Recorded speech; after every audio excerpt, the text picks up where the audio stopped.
amigos, bienvenidos a Pichincha Plus. El día de hoy tenemos una invitada especial con quien vamos a conversar de cine, del oficio de contar historias y también del Ecuador, de Galápagos, de Cuenca. Está con nosotros la cineasta Tania Hermida. Mucho gusto, buenas tardes. ¿Cómo se encuentra, no? Bueno, muchas gracias por la invitación. Yo estoy en este mes, imagínate, dando toda una gira para presentar la película en las salas de cine del país. Hemos estado, bueno, en el preestreno en Quito, en Cuenca, fuimos a Guayaquil y estuvimos también en las Galápagos estrenando la película en Isabela para devolverle al pueblo de Isabela la película que nos permitió filmar. Para contextualizar un poco con los amigos que nos están siguiendo, pues les quería contar que Tania Hermida ha presentado una nueva película, La invención de las especies, ¿no? Que es su tercer largometraje. Así es. Antes nos había cautivado con 2 películas, ¿Qué tan lejos? Y En el nombre de la hija. Y En el nombre de la hija, ¿verdad? Particularmente recuerdo que cuando estaba en la universidad vi ¿Qué tan lejos? Pues una película bonita porque es una película, una especie de movimiento, ¿no? Sí. Una película que va atravesando el Ecuador del norte al sur, ¿no? En una época que está ahí en huelgas y todo ahí, con unas personas que me viajando, pero esta nueva película y La invención de las especies es de cierta manera distinta. Sí. Está situada en Galápagos y los protagonistas son unas niñas que están ahí, hijos de unos biólogos que llegan a las Islas Galápagos. Entonces quería iniciar por ahí. ¿Por qué se decidió pues a narrar este tipo de películas aquí situada en Galápagos? Listo. Si me permite, Edison, lo que me parece bien importante es que la gente que nos escucha sepa que la película La invención de las especies está ahora mismo en salas de cine y que quien quiera verla y quien quiera vivir esa experiencia de la sala de cine, que para mí es irreemplazable, pues debe ir a las salas en estos días porque el tema de las películas independientes en salas es complejo y no suelen durar muchas semanas en cartelera. ¿Hasta qué fechas aproximadamente está la Eso película? No depende de nosotras, depende del público que vaya a las salas. De modo que estamos en cartelera, vamos a estar este fin de semana del feriado en cartelera y yo les invito, como he dicho en los estrenos, a aceptar este viaje de 90 minutos a aislarse, a estar en silencio, a desentenderse del alboroto del mundo, incluso del ruido de las películas de las salas de al lado, y vivir esta experiencia que la Isla Isabela nos ha dado y que fue pues realmente especial. Y ahora, yendo a su pregunta, fíjese que efectivamente mis 3 películas son muy distintas. La una es, como tú decías, un road movie, es una película de carretera. La otra sucede toda en una hacienda en los Andes ecuatorianos, en el Austro. Y esta, pues nada menos que en Isabela, en Galápagos. Y sin embargo, las 3 películas son de algún modo una trilogía. Y de algún modo tienen elementos en común y, como me gusta decir a mí, un ADN en común, ¿no? En las 3 hay una mujer protagonista, en este caso una adolescente, que hace un viaje que deviene en un viaje de crecimiento, en un viaje de maduración, en un viaje de transformación. Se relaciona con el mundo a través de unos personajes que conocen un inicio que parecieran antagónicos y que luego terminan siendo sus amigos y digamos que atraviesa una crisis en cada una de las películas distinta, pero todas tienen que ver con una crisis que a mí me gusta pensar que es una crisis del relato, ¿no? Es decir, es una crisis, es un momento en donde la protagonista se ha quedado sin palabras o sin un relato que le sostenga, sin un relato que le permita avanzar hacia donde sea que quiera ir. Y en los 3 casos, pues, hay un mentor que aparece en la historia que está interpretado por el mismo actor, ¿no? Es Pancho Aguirre, que hace Jesús en Qué tan lejos, el tío loco en El nombre de la hija, y que ahora tiene un personaje bellísimo, ya la verán, que se llama Harriet. Y este mentora en este caso, le da a la protagonista las herramientas para reinventarse ahí donde parecía que ya no había una salida posible, ¿no? Y esas herramientas siempre están relacionadas con la palabra, con el poder de relatar, con el poder de narrar y con la posibilidad de tener voz propia. Ya, le quería preguntar también que en esta película hay muchas referencias literarias, Sí. ¿no es cierto? Incluso la película inicia con una cita de la poeta Mayar, Chantal Mayar. Chantal Mayar. Y a lo largo de la película se le parafrasea a García Márquez, aparece Sí. Tomás de Berlanga, Ay, citas académicas, citas científicas. ¿Por qué? ¿Por qué? Y luego le voy a seguir a preguntar sobre el cuento también, que me pareció que aparece muchas referencias al género del cuento. Sí, me gusta mucho esa pregunta porque efectivamente tiene que ver con mi forma de aproximarme a la vida, al cine y a la escritura, ¿no? Que es siempre a partir de otras lecturas, a partir de otros relatos. Yo creo, y digamos la experiencia como guionista me ha afirmado en esa noción, que nosotras y nosotros escribimos a partir de aquello que nos ha atravesado molecularmente, ¿no? Y eso, en el caso de quienes escribimos, suelen ser otros libros, otros relatos, otros autores, otras obras literarias, cinematográficas, musicales, teatrales, en fin. Entonces, si te fijas, Eddie, en mis 3 películas los libros son protagonistas de la historia, ¿no? En ¿Qué tan lejos? No sé si recuerdas la escena inicial en el bus y en la estación de autobuses, pues Tristeza, la protagonista, tiene libros, de modo que los libros dan como una pista, una clave, tanto para las y los espectadores como para la protagonista, de cómo hacer ese viaje, de cómo transformarse o de qué va a buscar, ¿no? En la segunda película, pues también la protagonista, que es esta niña, atraviesa, digamos, su crisis, enfrentándose al universo del tío loco, en donde hay libros que han sido, de los cuales las palabras se han escapado, metafóricamente, ¿no? Y en esta película yo creo que eso está mucho más acentuado, ¿no? Este trabajo con los libros, con las historias, como protagonistas de la historia, y específicamente en este caso con los libros incluso como objetos, ¿no? Es decir, este momento en que Harriet le permite a la niña acceder a este bosque de libros, a este bosque que en lugar de tener árboles con hojas, lo que tiene es árboles con hojas de libros, ¿no? Y entonces, claro, digamos que ahí está el meollo de la historia, ¿no? Esta noción de que es a través de las historias, de los relatos, de la ficción, como logramos entrar en aquello que llamamos realidad, incluso para atravesar aquello innombrable, como es el duelo que está viviendo la protagonista, un duelo que le ha dejado sin palabras, como suele ser todo duelo, ¿no? Un duelo que parece que fuese innombrable lo que ha pasado, y sin embargo hay una manera de ir llegando poco a poco a relatarlo, y relatarlo siempre para alguien, que en este caso son sus amigos. También le quería preguntar acerca del cuento, porque en muchas partes, como inicia también la película, es Había una vez. Sí. Y como, sin caer en spoiler, como finaliza también, ¿no? Había una vez. Que son, es algo muy del claro, género del cuento, ¿no? Así es. ¿Cómo está este género del cuento, pues, vinculado a su vida, prácticamente? Claro, a mí me gusta mucho, digamos, como te he dicho, jugar con los códigos que tienen los relatos, ¿no? Entonces, esta idea del cuento que aparece al principio, y que empieza la voz en off diciendo, si esto fuese un cuento, podría empezar así: había una vez un mar, ¿no? Es justamente un juego que yo hago en todas mis películas, sino que este es más evidente, de alguna manera, en la película misma, poner en cuestión, poner en duda aquello que damos por hecho que es supuestamente la realidad, ¿no? Y ponerlo en duda, poniendo en su lugar la noción de que todo aquello que nosotros de alguna forma relatamos como real es un cuento, ¿no?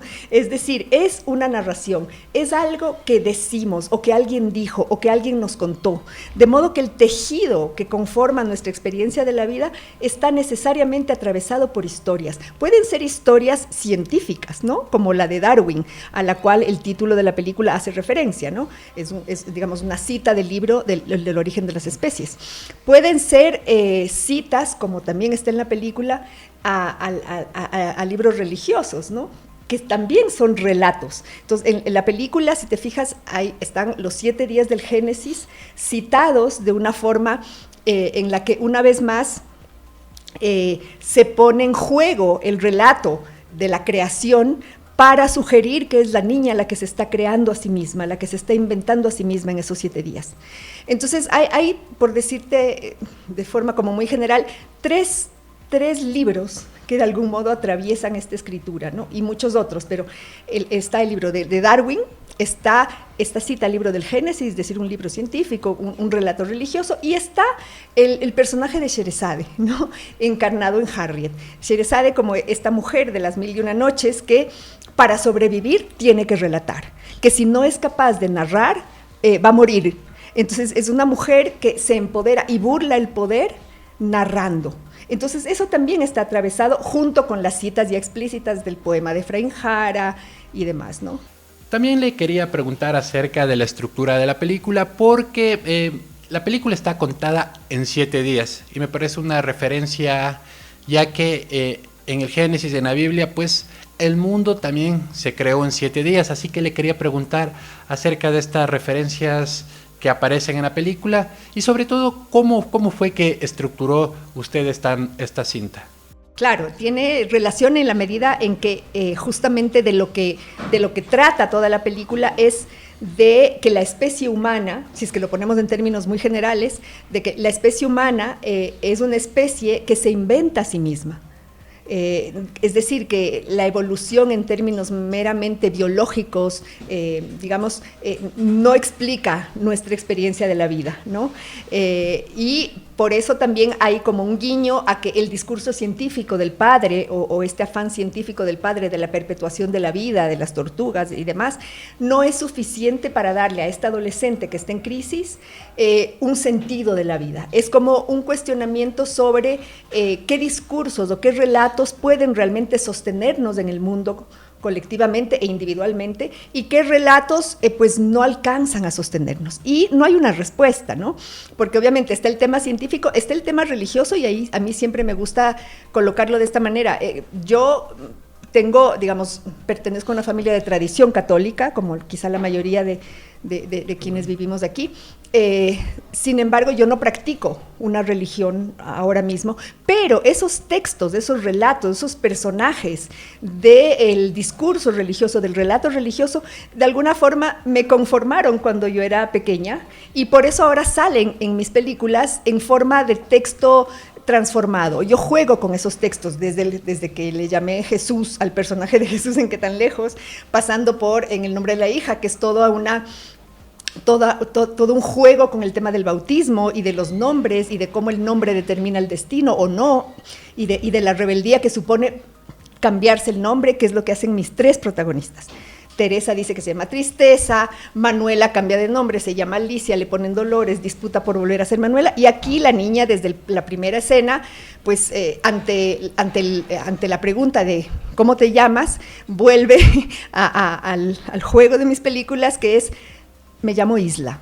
Y a partir de ahí, ese pequeño gesto que puede ser muy sutil, desde mi perspectiva es muy fuerte, porque es este pequeño gesto que hace que la niña desde el minuto 1 se empodere del lenguaje, se haga en esa medida protagonista de su propia historia, ¿no? Y ese pequeño gesto hace que ya no sea simplemente, por decirlo así, la víctima de un duelo, la niña que, no, sino un sujeto capaz de reinventarse, capaz de encontrar un modo propio de estar en el mundo, que no sea el que ha heredado del padre, porque vemos, hay pequeños guiños en la historia que nos dejan ver que el padre quiere que ella sea bióloga marina y no sé qué, como que la ciencia fuese todo, y ella en cambio no está en eso, quiere otra cosa, y su primera forma de apropiarse de esa cosa que todavía ella no sabe qué es me llamo Isla, ¿no?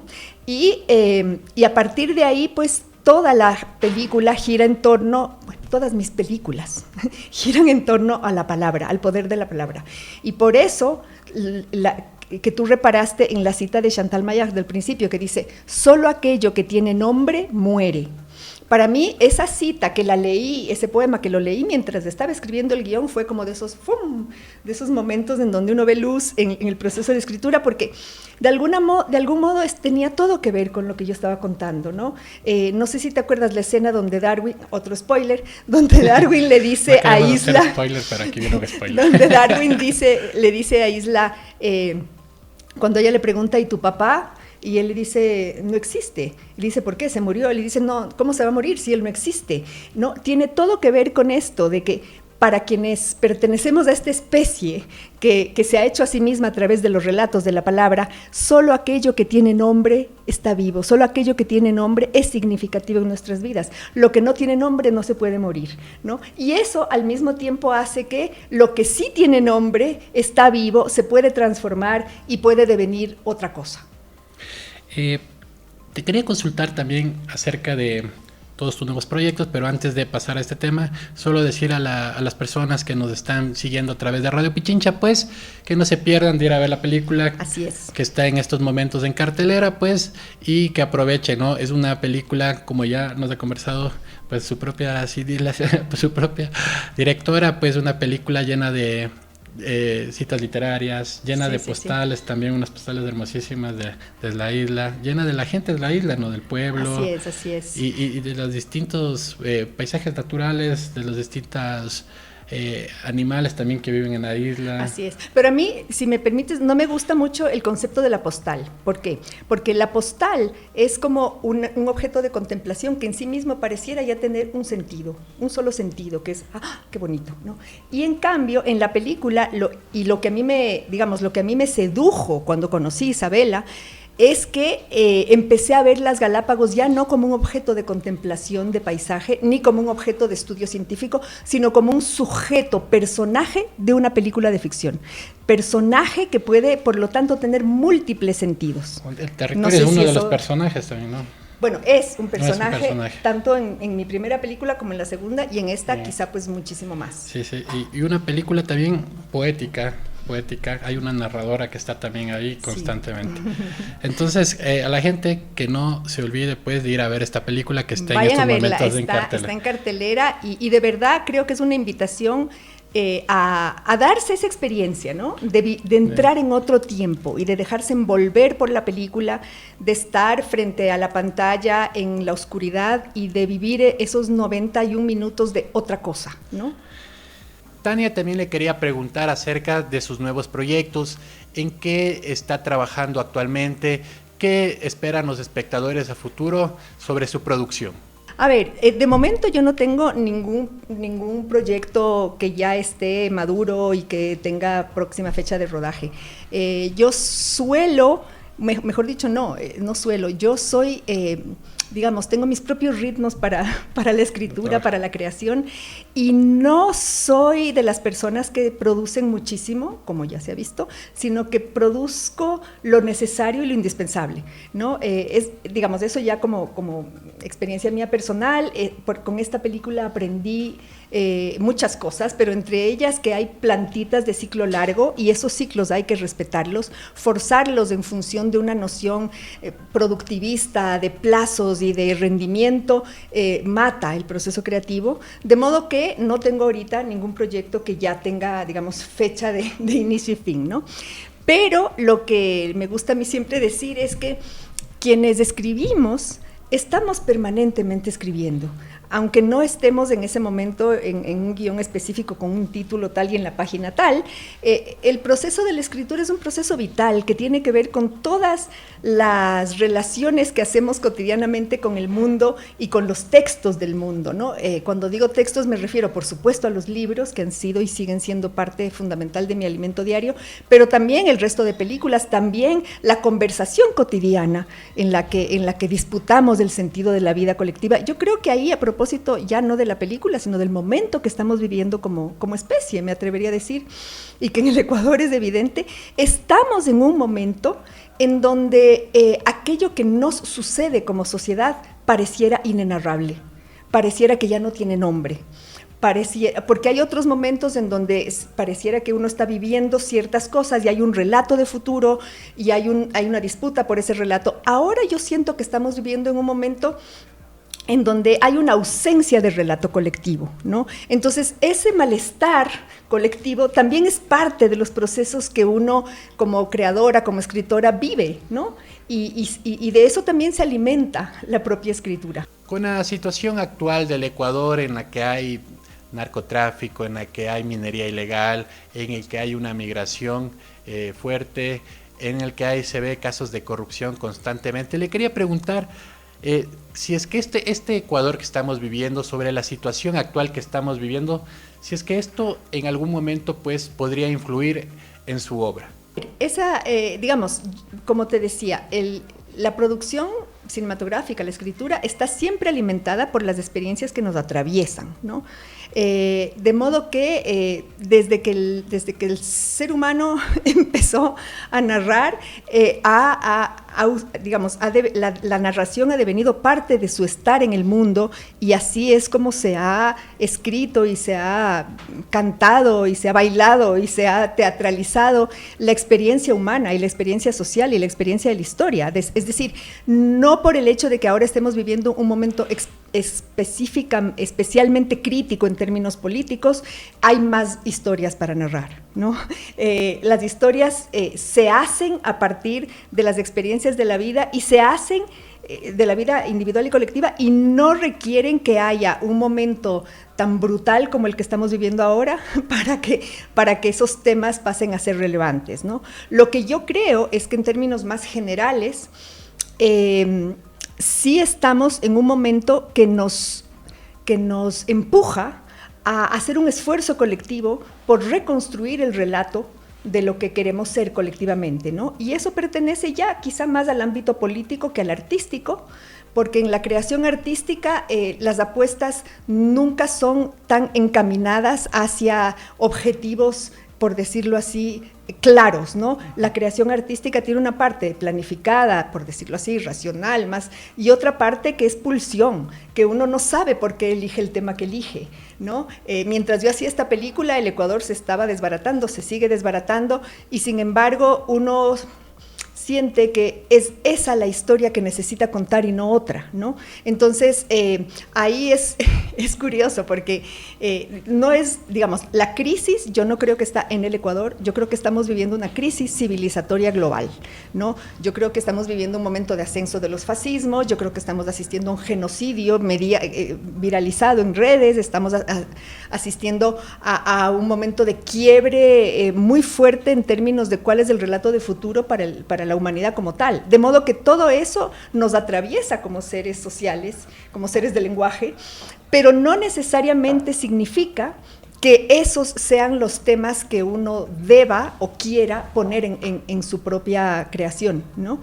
Y ahí hay una cosa curiosa que te iba a decir, es que en mis 3 proyectos, en mis 3 películas, cuando yo he estado en el proceso de levantar financiamiento, uno pasa por unas experiencias bizarras en las cuales va a foros, a veces en Europa, a veces en países latinoamericanos, pero con inversionistas de varias partes, y de algún modo se espera que uno, por ser mujer, por ser ecuatoriana, por ser andina, por ser latinoamericana, supuestamente deba tratar tal o tal o tal tema, ¿no? Y eso a mí me parece que es la forma más sofisticada de domesticación.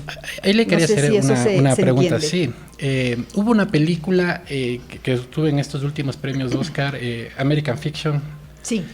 Que es justamente eso, exactamente, ¿no? Que se espera que exactamente. Si tú eres de tal lugar, si tú eres de tal persona, tienes que contar esas historias. Si tú eres ecuatoriano, ahora te vas a tener que contar historias de violencia, de narcotráfico, si es que eres ecuatoriano, colombiano, peruano, tus temas supuestamente son violencia, narcotráfico, trata, lo cual no quiere decir en ningún caso, y que no se me malentienda, que no haya películas valiosísimas que sí tratan esos temas, pero no pueden convertirse en temas obligados, porque entonces se nos encasilla en supuestos nichos de identidad que no los hemos creado nosotros, sino que los ha creado un otro, por decirlo de alguna manera, que tiene el poder de decidir qué tiene que haber en cada estante, ¿no? Aquí necesitamos, bueno, American Fiction, yo la vi justamente hace poco, y nuestra película, La invención de las especies, se estrenó en el Festival de San Francisco el 27 de abril pasado,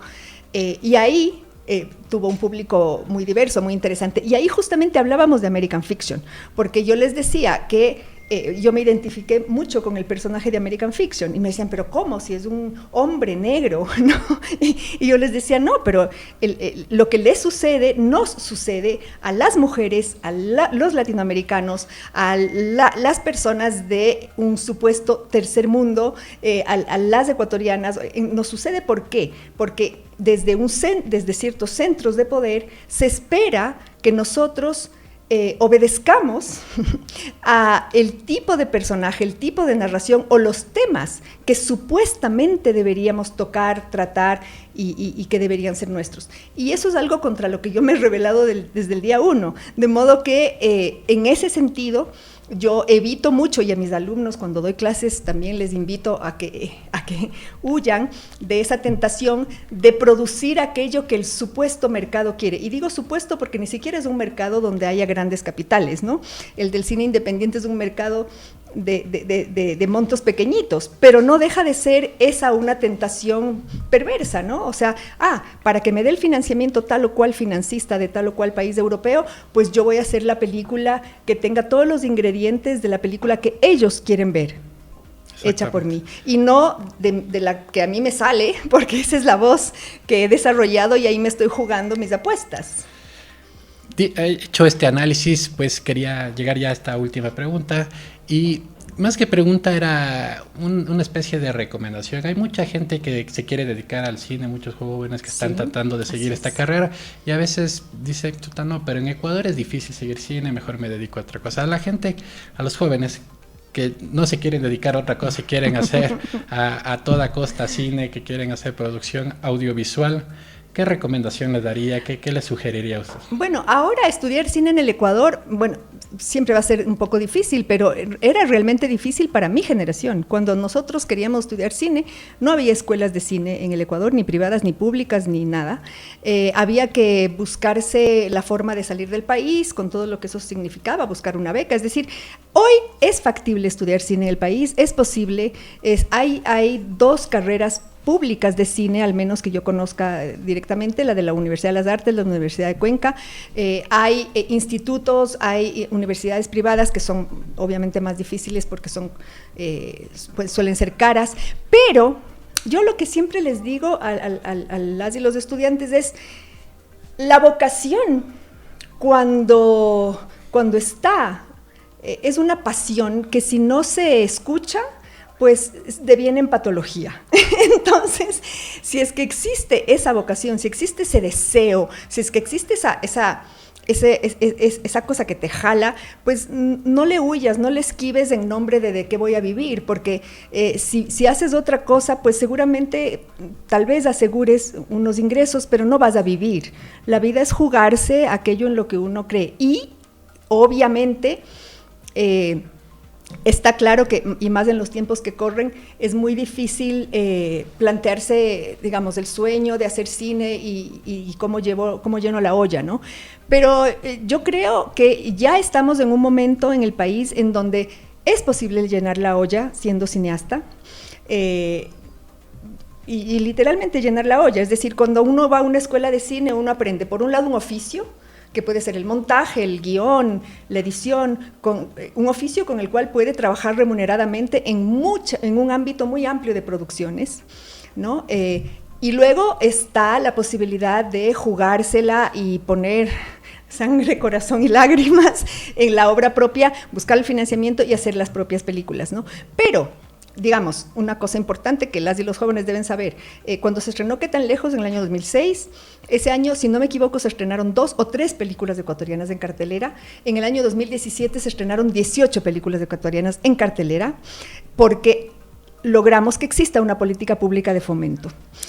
Logramos que exista una Universidad de las Artes que tiene una carrera de altísima calidad. Estuve la semana pasada ahí para hacer un foro con los estudiantes en la sala de cine de la Universidad de las Artes, que construimos, y hablo en plural porque yo fui de alguna manera parte de ese proyecto como docente, como directora de la carrera, pues ahí está la posibilidad, ¿no?